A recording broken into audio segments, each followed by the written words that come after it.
नमस्कार मित्रों, मैं हिमांशु परियार आपका स्वागत करता हूं हमारे चैनल पर। और आज हम आपके सामने उपस्थित हैं गुरुजी रवि कुमार सोनी जी के साथ में, जो बताएंगे आपको किस तरह से आपके व्यापार में वृद्धि करें, किस तरह से आपके पारिवारिक जीवन में आ रही दिक्कतों को उपायों के माध्यम से ठीक करें। तो चैनल के माध्यम से आपका स्वागत करते हैं। आपसे जानना चाहेंगे कि वर्तमान में जिस जिस तरह से आज कई लोग अपने व्यापार में आ रही दिक्कतों को लेकर परेशान हैं, किस तरह से वे उसका उपाय कर सकते हैं। हिमांशु जी, जैसा कि आप देख रहे हो कि देश विदेश में बहुत अधिक उठापटक जो हो रही है वो व्यक्ति के जीवन तक आ चुकी है और ये जीवन के में व्यक्ति हताश होना शुरू हो गया कि आखिर में मेरे को मद्दी का इतना असर हो गया। वास्तव में मार्केट में अगर देखा जाए तो एक जो व्यापार था वो ऑनलाइन पे शिफ्ट हो गया, या तो जीवन कुछ परिवर्तनशील आपको जीवन करना पड़ेगा। तो मैं उपाय बताता हूं कि अगर व्यापार का कारक ग्रह है बुध, यदि व्यक्ति बुध को एक्टिवेट कर लेता है तो उसका जीवन में व्यापार उन्नत हो जाता है। तो बुध को एक्टिवेट करने का सबसे अच्छा तरीका है अपने व्यापार की स्टडी लगातार करें। तो जैसे कि अभी ऑनलाइन व्यापार शुरू हुआ है तो ऑनलाइन व्यापार की स्टडी करें। और दूसरा मैं कहूँगा, बुद्ध को एक्टिवेट करने का सबसे अच्छा तरीका है जितना वो पढ़ेगा उतना उसका व्यापार का बुद्धि चलेगी और उस अनुसार उसका ज्ञान से उसका क्षेत्र बढ़ेगा और उस क्षेत्र से वो व्यापार में उन्नत बनेगा। अगर मैं वास्तु की दृष्टि से देखूं तो साउथ ईस्ट दिशा है, ये पैसे की दिशा है। यहाँ पर अगर कोई काला नीला कलर होगा या पानी के फॉर्म में कोई भी चीज रखी हुई होगी या उधर उस डायरेक्शन में आपने कांच लगा दिया, मिरर लगा दिया, तो आपका पैसा अटकना शुरू हो जाएगा और जीवन में आपको संघर्ष शुरू हो जाएगा। तो साउथ ईस्ट की दिशा आपको देखना है। साउथ ईस्ट की दिशा कौन सी है उसको समझ लीजिए। 90 डिग्री पर ईस्ट डायरेक्शन होता है और 180 डिग्री पर साउथ डायरेक्शन होता है। इन दोनों के बीच की जो डिग्री है वो साउथ ईस्ट की दिशा है।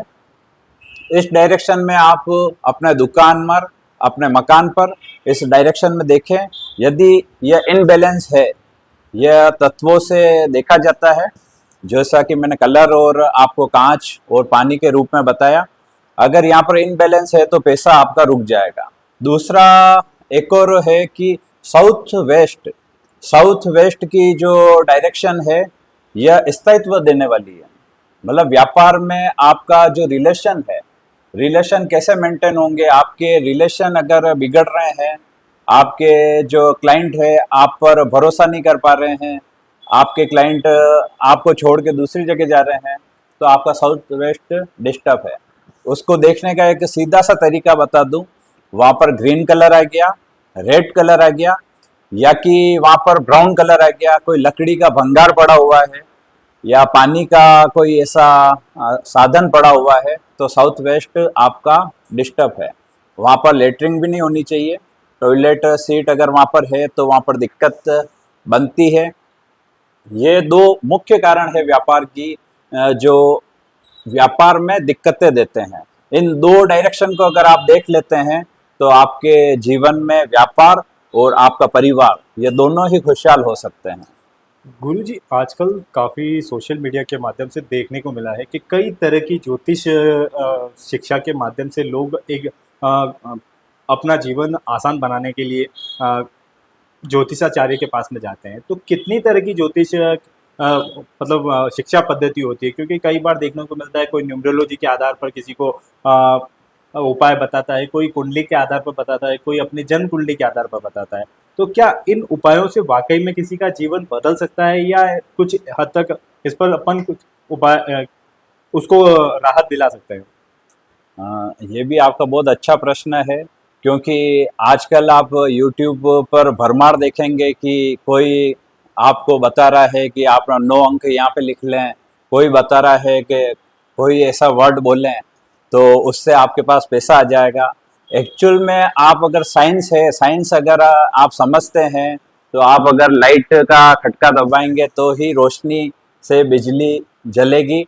तो इसी प्रकार से ये साइंस है। आपको समझना होगा कि आपको दिक्कत कहाँ से आ रही है।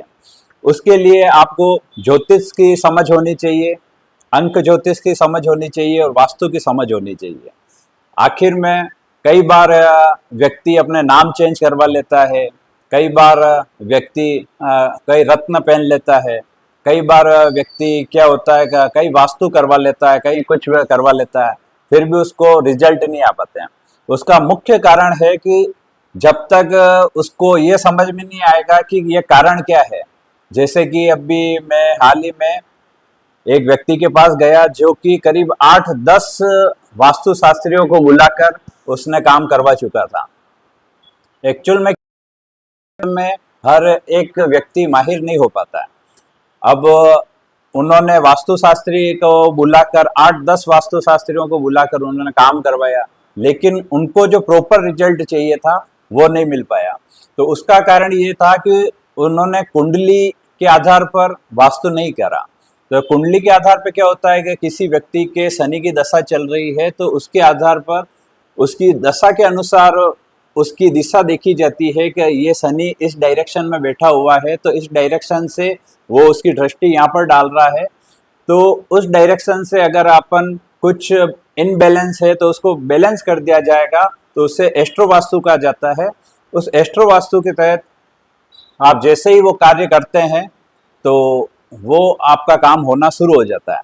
दूसरा, एक और जैसा आपने बताया कि बहुत सी विधाएं चल रही है, कोई भी विधाएं बुरी नहीं है, लेकिन आपको ये जरूर समझना पड़ेगा कि आखिर जिससे कि वह जीवन में मूलभूत सिद्धांत को एक पकड़कर कार्य कर सके और जीवन में उन्नति हासिल कर सके।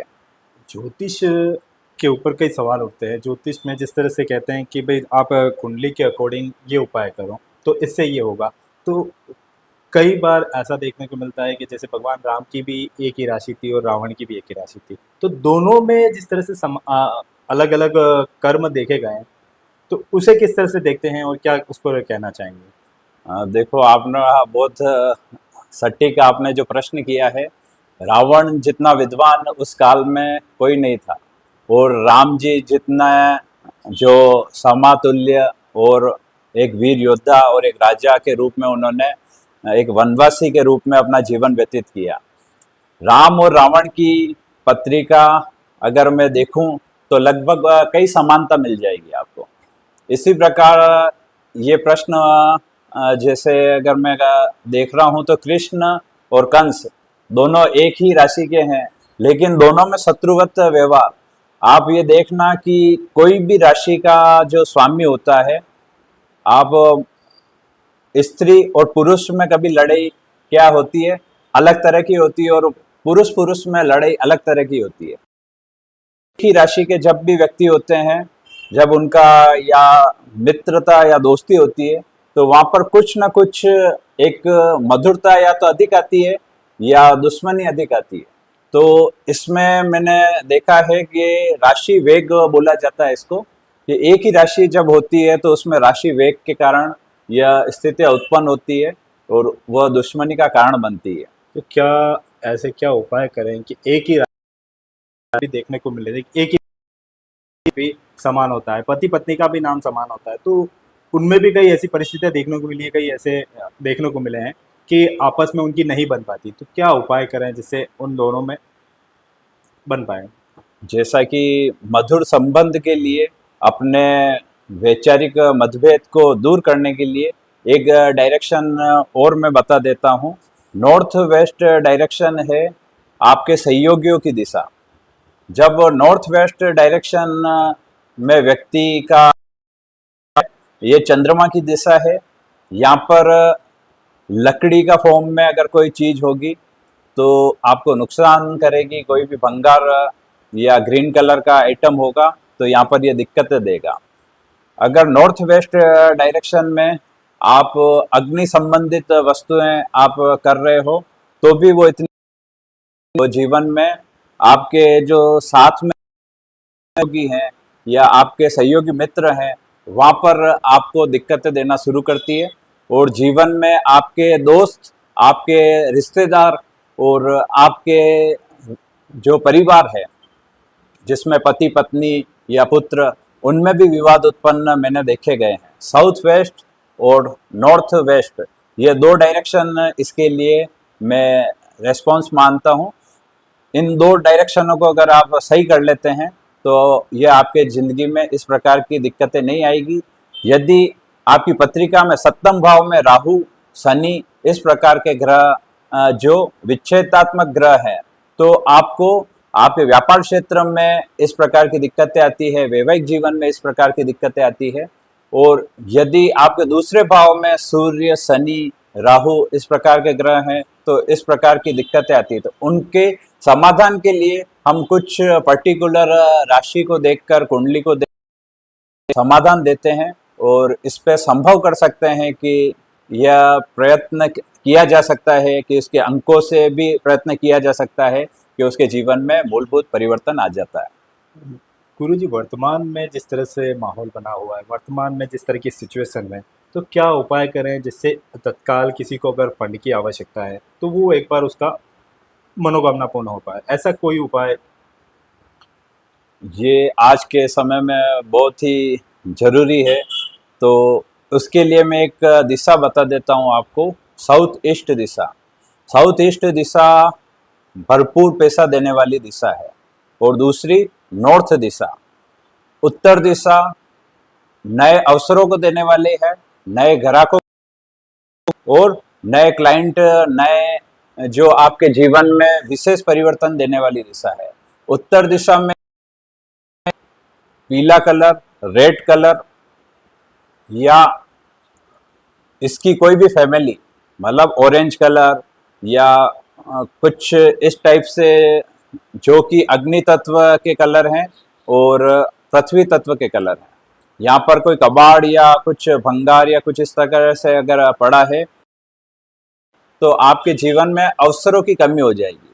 और अवसर आपके जीवन में कमी आना शुरू हो जाएंगे तो आपकी लाइफ कमजोर होना शुरू हो जाएगी। और साउथ ईस्ट की दिशा मैंने बताया कि पैसा अटकना, तो पैसा जब अटकना शुरू हो जाएगा तो आपके जीवन में दिक्कतें आना शुरू हो जाएगी। तो इन दो डायरेक्शन को देखें। इन दो डायरेक्शन में एक उपाय बता देता हूँ। साउथ ईस्ट में लाल कपड़े में आपको 4 लौंग, 4 कपूर की जो गोलियां आती है, 4 कपूर की गोलियां और 2 इलायची, यह 3 चीजें रखकर आपको साउथ ईस्ट में रखना है, जिससे आपके धन की वृद्धि होगी। उत्तर दिशा में कोई भी फोटो लगा सकते हैं और वहां पर अगर आप मिरर लगाते हैं, कांच लगाते हैं, तो आपके जीवन में अवसर बढ़ते हैं, जिससे आपकी जिंदगी में जो पैसों संबंधित दिक्कतें हैं वो धीरे धीरे सोल्व होना शुरू हो जाती है और आपके जीवन में एक अच्छे अवसर बनते हैं और पैसा और की लगातार बनती चली जाती है। माध्यम से कई बार आजकल बहुत ज़्यादा देखने को मिला है कि इस तरह से ये नंबर लिखो तो आपके इस क्षेत्र में आ रही रुकावट में दूर होगी। तो क्या वाकई में नंबर लिखने से आपके जीवन में मतलब बदलाव होते हैं या उसका कोई इफेक्ट पड़ता है? जैसे कि इस प्रकार के जो ये है शास्त्र, इन शास्त्रों में इस प्रकार ये दिया गया है कि आपका मूलांक और आपका भाग्यांक, जिसमें कोई ड्राइवर नंबर और कंडक्टर नंबर भी इनसे पुकारते हैं, जो मूलांक और भाग्यांक का आपका मित्र का कोई अंक आपके जीवन में कमी है तो वो आपके नेगेटिव इफेक्ट करता है। और अगर उसके मित्रों की वृद्धि आपके डेट ऑफ बर्थ में है तो आपके जीवन में वो खुशहाली व उन्नति लाता है। जैसे कई बार कहा जाता है कि एक व्यक्ति कार लेके आया और उसके बाद उसकी किस्मत चमक गई, और कोई मोबाइल नंबर ऐसा लेके आया और उसकी होते होते और बर्बाद होना शुरू हो गया। तो इसका कारण अंकों का जादू, क्योंकि आज के टाइम में सभी अंक से ही पहचाने जाते हैं। जैसे आधार कार्ड पे नंबर आप अंकों से पहचाने जाओगे, पैन कार्ड पे वो, तो इस प्रकार से आने वाले जो से ही आप जाने जाओगे। तो अंक अपने जीवन में बहुत विशेष ध्यान रखते हैं। अगर आप ये देखो धोनी जो क्रिकेटर है, वो 7 नंबर पीछे लिखा हुआ होगा। ऐसा कई मैं उदाहरण दे दूंगा आपको। यदि आपका ड्राइवर और कंडक्टर नंबर, जैसे कि ड्राइवर आपका 4 है, कंडक्टर आपका 7 है, तो कुछ ऐसे नंबर है जैसे कि मूलतः अगर किसके 5 नहीं है, 6 नहीं है, तो उनके ड्राइवर और कंडक्टर के मैच जो करने वाले हैं, जो उनको ताकत देने वाले नंबर है, उनको हम लेते हैं और उनको ताकत को बढ़ाकर हम उनके जीवन में परिवर्तन लाते हैं, और उस परिवर्तन से वो विद इन 7 से 10 दिनों में उनका लाभ होना शुरू हो जाता है। ड्राइवर नंबर कौन सा होता है और कंडक्टर नंबर कौन सा होता है? ड्राइवर नंबर होता है साहब जो आपकी दिनांक है, जैसे कि आपकी दिनांक मान लीजिए 22 तारीख है, तो 22 तारीख को अपन 2+2 किया तो उसका टोटल हुआ 4, तो आपका मूल्यांक हुआ 4। और पूरी डेट ऑफ बर्थ को जब हम जोड़ेंगे तो जैसे दिन, महीना और साल, इसकी पूरी टोटलिंग करके जो अंक आएगा, जैसे अंक आया 41, तो उस 41 को 4+1 किया तो उसका वापस आया 5, तो यह मूलांक और यह भाग्यांक कहलाता है, जिसकी पूरी टोटलिंग को हम भाग्यांक कहते हैं।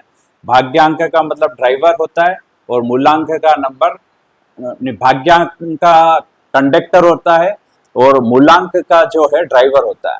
ये दोनों ही अपने जीवन में बहुत विशेष महत्व रखते हैं।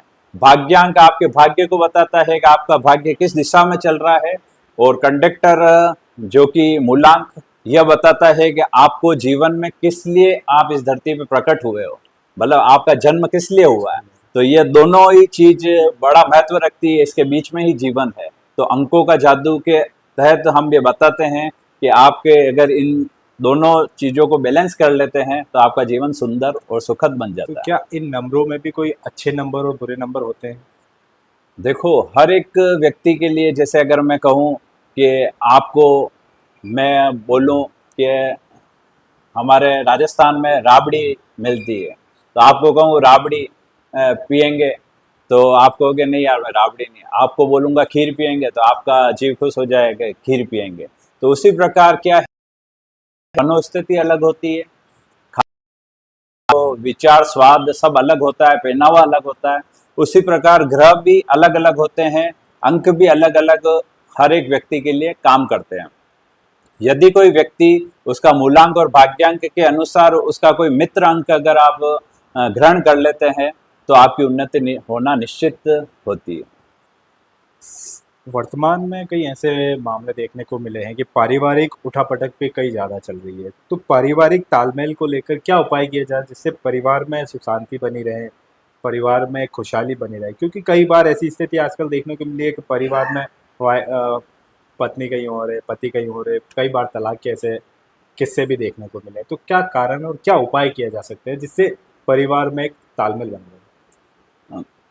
परिवार में तालमेल बनाने का बहुत से उपाय हैं, लेकिन सबसे पहले हम क्या है डिकोड करते हैं कि आखिर क्या कारण से परिवार में दिक्कतें आ रही है। कई बार पैसों की समस्याओं से लेकर तलाक तक बातें पहुंच जाती है।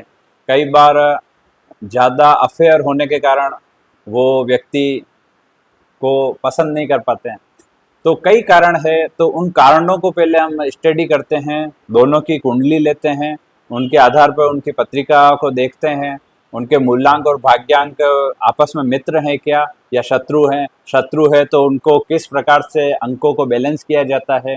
राशि मित्र है क्या, राशि मित्र नहीं है तो उनका जो संबंध है वो किस प्रकार, उनके नाम में कुछ अंकों को चेंज करके वो चेंज किया जा सकता है उसकी ताकत को। तो कई जीवन में ऐसे छोटे छोटे परिवर्तन करके ये अपने जो संबंधों को हो हम बचा सकते हैं। संबंधों की दिशा साउथ वेस्ट दिशा है, संबंध जहाँ से मजबूत होते हैं। दूसरी ईस्ट दिशा है, ईस्ट दिशा आपको उन्नति मान सम्मान देने वाली दिशा है।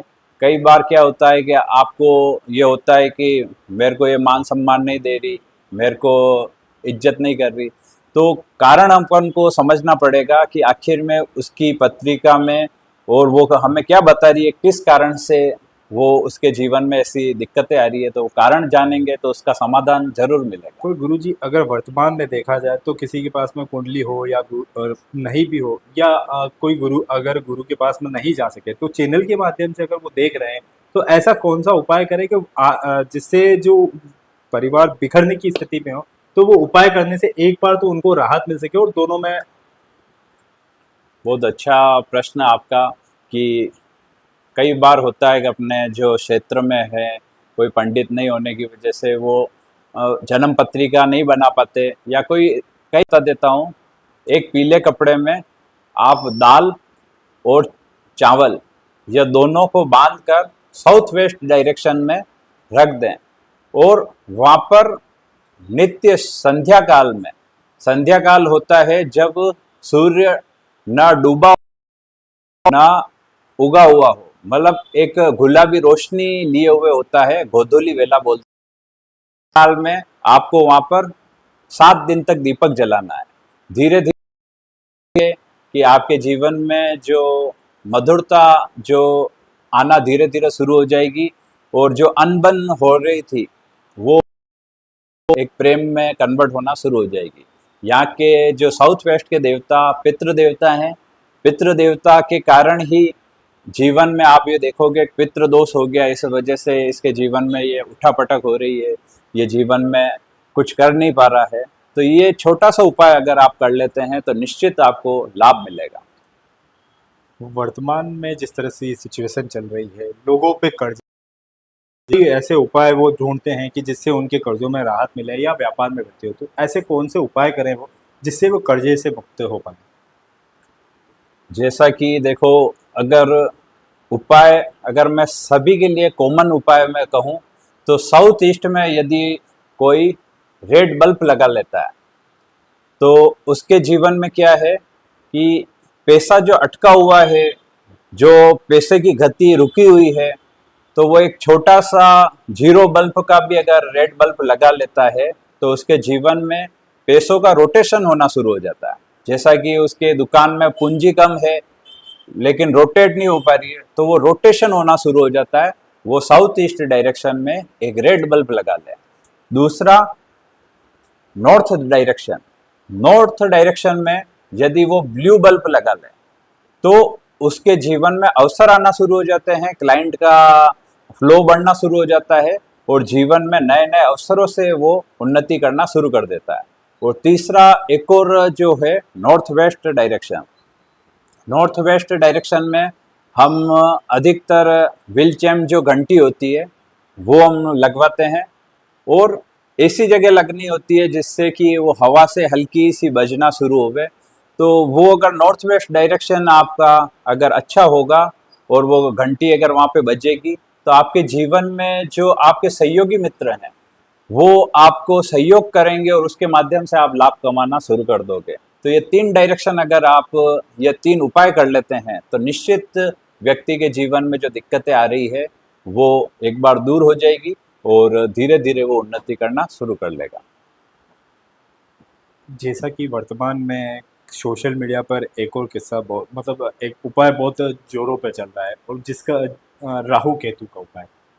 जिस तरह से लोग परेशान हैं तो वो सोचते हैं कि राहु केतु की वजह से उनके जीवन में उठापटक हो रही है, तो उनके कुछ उपाय जो बताते हैं, तो क्या मतलब अपनी ओर से क्या उपाय बताएंगे जिस तरह से वे जो लोग भयभीत हैं राहु केतु को लेकर, उनसे मुक्ति भी पा सकें और अपने काम में या अपने परिवार में आसानी से रह सकें। जैसा कि सबसे पहले तो आपको उसके लिए राहु और केतु को समझना होगा। राहु है अटेंशन, मतलब आपका ध्यान किधर है। आप जिसी की पत्रिका में राहु डिस्टर्ब होगा तो वो फोकस नहीं कर पाएगा। वो जीवन में अगर फोकस नहीं कर पाएगा तो उसके जीवन में जो अवसर हैं वो निकलते चले जाएंगे। तो फोकस करने के लिए उसको डेली ध्यान करना चाहिए। दूसरा, उसको आज की जितनी भी टेक्नोलॉजी है उसका ज्ञान वो उसको लगातार लेते रहना चाहिए कि ये कंप्यूटर सीखा उसने, ये मोबाइल में कुछ अपडेट आए हैं तो उसको सीखा। तो इस प्रकार जो वो सीखता है तो उसका राहु एक्टिवेट होता है। दूसरा, एक और उपाय राहु को एक्टिवेट करने का कि जब आप सवेरे उठते हैं तो उठते ही जो आप हाथ को रगड़े और अपने आंखों पर लगा के और फिर ओम रा राहवे नमः इस प्रकार 5 मंत्र करें और फिर हनुमान जी से आराधना करें कि मेरे जीवन में, क्योंकि हनुमान जी इस कलयुग के प्रत्यक्ष देवता हैं, कि मेरे जीवन में आ रहे संकटों को दूर करें और राहु देवता और शनि देवता और 9 ग्रह जो भी हैं उन सभी देवताओं की मुझ पर आशीर्वाद बना रहे। दूसरा केतु का उपाय मैं बता देता हूँ। केतु है आपको किसी से कनेक्ट होना और किसी से कट करना, तो ध्यान का कारक भी केतु है, लेकिन इसमें दोनों में परिवर्तन एक ये है, एक अंधकार है और एक रोशनी है। तो जब भी आप सूर्य को जल चढ़ाते हो तो आपको राहु केतु दोनों आपके बैलेंस होते हैं। अब किस प्रकार बैलेंस होते हैं? सूर्य जो लोक है उसके जस्ट नीचे पितृलोक का वास है। जब आप जल सूर्य देवता को चढ़ाते हैं तो वो सारा जल पितरों को आपको तर्पण होता है, जिससे राहु केतु भी आपके एक्टिव होकर और उन्नत होते हैं, जिससे जीवन में उन्नति होती है। तीसरा उपाय एक और बता देता हूँ कि जो आटे में थोड़ी सी काली तिल और थोड़ा सा गुड़ और जल मिलाकर उनकी गोलियां बना लें और वह गोलियां किसी भी नदी तालाब और उनमें डालें, जिससे राहु केतु आपके अच्छे हो जाएंगे, बलवान हो जाएंगे। यह छोटा सा उपाय करने से आपके जीवन में राहु केतु बैलेंस हुए तो आपके जीवन में उन्नति निश्चित होना